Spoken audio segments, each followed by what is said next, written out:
This one might actually be a 7 out of 10 story. Another update bringing a new main story quest, and although this is only part 1, it definitely delivered one of the most unique experiences yet.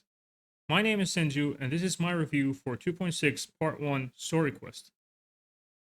So a quick TLDR, start the quest by meeting Augusta in the Everest Palace where she gives you a very warm welcome, apologizing for taking too long to meet Rover, and inviting him on the hunt, which Rover agrees to because he is searching for information about the Journeying Paradise and Imperator's Relic. You then go to Tempest Cliffs, and on your way you meet Avidius. After that, you get a cool cutscene traveling to Sanguis Plateaus on the Griffins and getting attacked by a Chorosaurus, where you get saved by Yuno and retreat to the Hunter's Den. You then have a conversation with Augusta and Yuno telling you to meet her in the Tetragon Temple, where you examine the murals on the wall that speak of the prophecy of Hero of Heroes. And after some banter between Yuno and Avidius, you speak to Grandma Lilibet, telling you that all she sees is a void. And after that, the hunt begins. You use the sensor to locate Chorosaurus and follow its trail, all to defeat it and lure out the false sovereign, which ends up in a failure. You then end up going to Murmur's Town and entering the Sonorosphere, where you interact with Augusta and Angel's phantoms, and learn about what happened 16 years ago. And after another failed attempt to defeat the sovereign, well, you go chase your fate.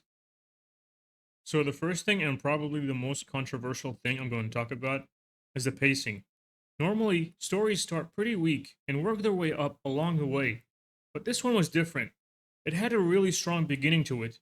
Meeting Augusta where she is sitting on her throne looking all badass, greeting Rover by throwing her sword to see for herself if he is worthy of all of his titles, running to Tempest Cliffs and getting greeted by all the gladiators before flying off and fighting the Chorosaurus. The beginning of the story is so good and is already implanted in my brain because of how hype it was. But what happened after that? Although it had a great start, the pacing after that felt staggered. It wasn't what we are used to. The story was supposed to get better the more we played, but a lot of us started getting bored midway. To be honest, even I had a hard time trying to recall most of the things that happened. So was the pacing bad, or are we missing something?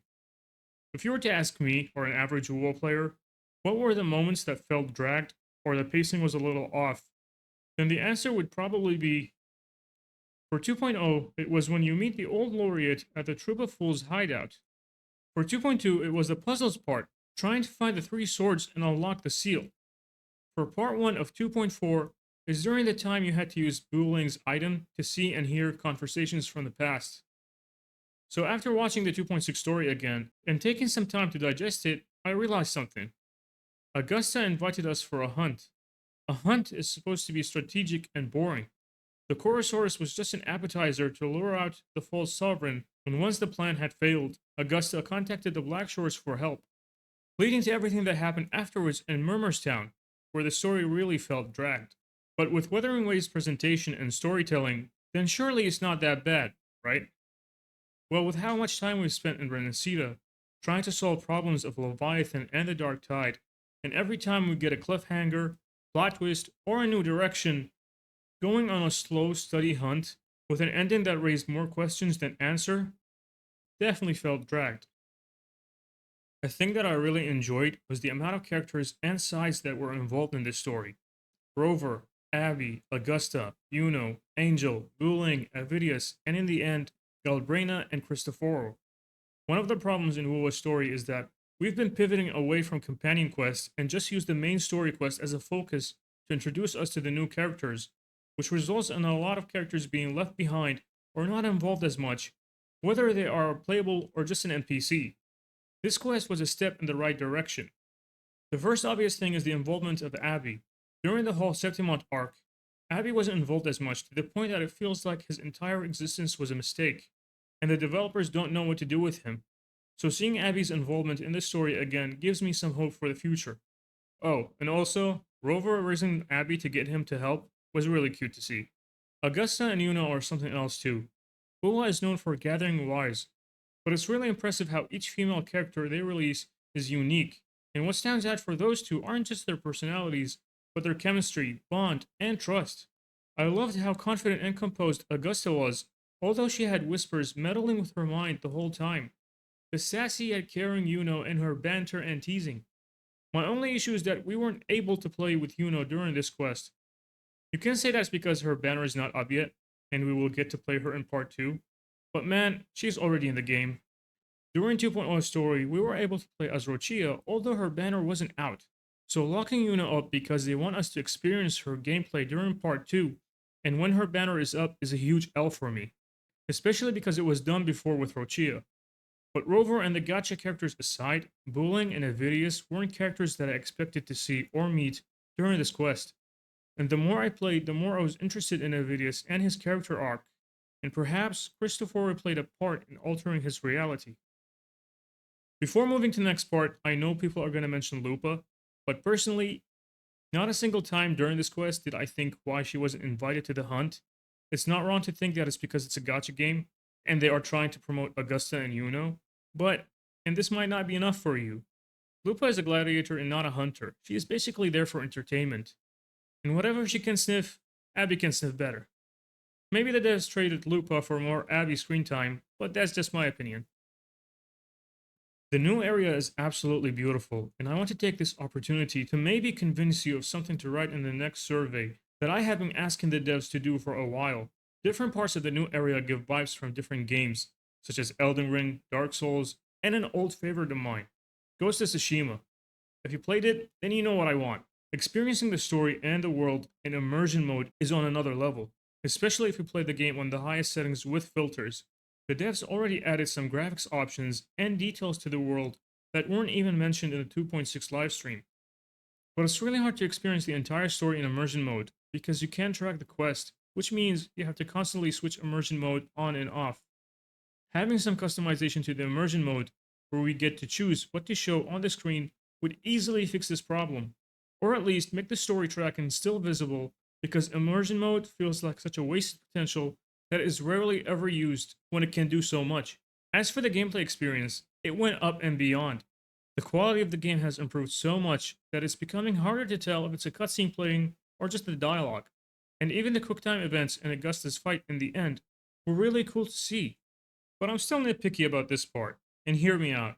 One of the flaws that some people had during 2.2 story was that we had to experience the entire story using Spectral Rover, but what most people didn't realize is that move was necessary for the immersion. During the second round of the Fleur de Lis fight, most people, including myself, only noticed the three rover elements when we heard the concerto sound. Spending almost 2 hours with a single character and then hearing the concerto sound made a lot of us look at our characters to see which one to switch into. And when the entire game is based on sound and frequency, I can't help but appreciate it. But why is the full Rover team not utilized anymore? So Rover had to use Arrow and Havoc when Augusta attacked him in the palace, but during the last important fight against her and the False Sovereign, he's only using Arrow, which takes me to my next point. Arrow Rover sequence nodes, unlike Havoc and Spectral, are only obtainable after completing the main quest. So why am I using an S0 rover that doesn't even recover some of his forte when casting the Liberation? A game made for everyone is a game made for no one. Weather Waves is slowly trying to tell a story regardless of how the player base feels. And another step in that direction would be giving us some freedom and choice in how we want to experience it. An example of this would be adding a difficulty mode and giving us the choice if we want to use our built rover or other characters, making us fight harder enemies, and the QuickTime events punish you if you fail. The difficulty option in the story and customization for the immersion mode will add another level to this cinematic experience. The end of the story is what you expect from a Wuthering Waves MSQ. The flashy cutscenes when Yuna shoots her arrow, the epic music that starts playing during Augusta's fight, the beautiful 2D animations, and the final fight and cutscene against the False Sovereign. The Kurobot in me is meddling with my mind and won't allow anything below a 10 out of 10 for this one.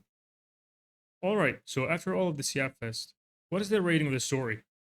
The pacing of the hunt is probably my only big issue with the story. Yes, although a hunt is supposed to be slow and boring, in the grand scheme of things, it felt like another aimless act upon a story that doesn't have a clear aim or goal to it. And when the main character only joined to get to his own objective, I don't see why I should care. The characters in this quest, their interactions, and lore were probably my favorite part. I'm invested in all of them and I can't wait for more. The gameplay and immersion were really good, but it could have been much better. And I hope if anyone agrees with me, would kindly ask the developers to implement what I talked about. The Ant did a great job of delivering that cinematic experience that we are used to, and leaving us with things to figure out and discuss. Who is Yuno? Are Angel and Galbraina the same person? And what did Cristoforo do this time? The final rating is 7.5 out of 10. To me, it felt like the hunt was an excuse and an experiment, trying to see how far and how much new things and mechanics they can introduce. But what are your thoughts? If you made it to the end, it would mean a lot to me if you like and share the video, and I hope to see you in the next one.